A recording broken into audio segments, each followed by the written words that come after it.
Welcome to English Language Support, a space created by English teacher Eldrin Piva to help you strengthen your English through focused and meaningful practice. This is an advanced listening activity. Pay close attention to the main ideas, specific details, tone, and language used. A work presentation that went wrong.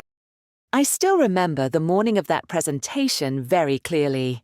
It was scheduled for 9:30, and it was meant to be one of the most important moments of the project I had been working on for almost 6 months.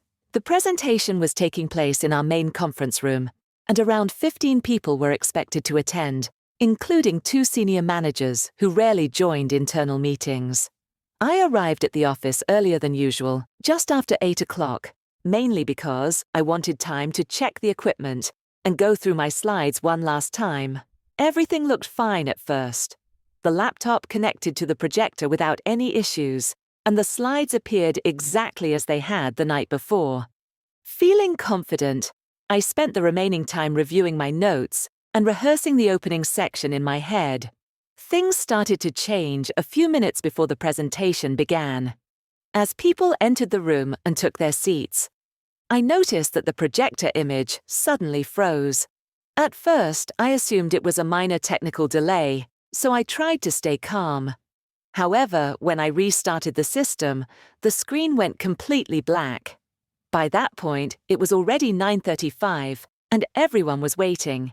What made the situation worse was the fact that my presentation relied heavily on visual data, particularly charts comparing last year's results with current performance. Without the slides, the structure of my talk felt unclear. I decided to continue anyway, explaining the figures from memory, but I quickly realized that I was skipping important details.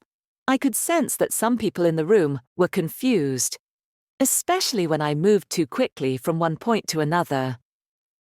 About halfway through, one of the managers interrupted me to ask a question about a specific percentage increase I had mentioned earlier.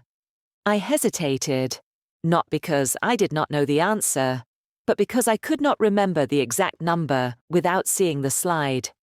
That pause felt much longer than it probably was, and it affected my confidence for the rest of the presentation. When it finally ended, the reaction was polite, but reserved. There were no follow-up questions, and the meeting finished earlier than planned. Later that afternoon, my supervisor asked me to send a detailed summary by email, including the data that had not been clearly explained during the presentation. Looking back, the problem was not just the technical failure. I had assumed that preparation meant memorizing content, rather than being ready to adapt if something went wrong. That experience completely changed how I approach presentations today. I now prepare a simplified outline that I can rely on, even if all the technology fails. For more English practice, interactive exercises, and learning materials, visit eldrinpiva.com to learn more about the English Language Support platform. Keep practicing and see you next time!